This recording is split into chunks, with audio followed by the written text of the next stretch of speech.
When you take on debt, you're basically saying, I can't really pay for this right now, but in the future I can. So unless you can predict the future, do yourself a favor. Before you take on any debt, think carefully about what your plans are in life and consider what kind of impact your debt might have on it. For starters, even though you plan to make more money in the future, that isn't always going to be the case. Sometimes you might even make less. It's smart to plan for the unexpected, especially in the military. Think about your current income. For instance, are you receiving special or incentive pay that can change or even go away with a PCS or assignment change? Or maybe your household income includes pay from a spouse that could change.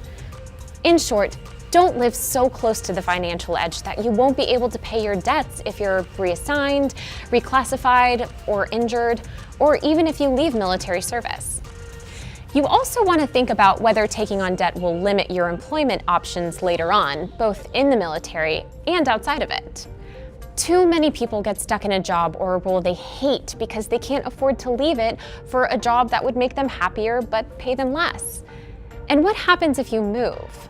You might want to buy a two-seater convertible now, but what if you're reassigned to Alaska or have kids? Then you'll have an impractical car and you might not be able to sell it for enough to cover what you owe on it. To be fair, it's tough to know what the future will hold.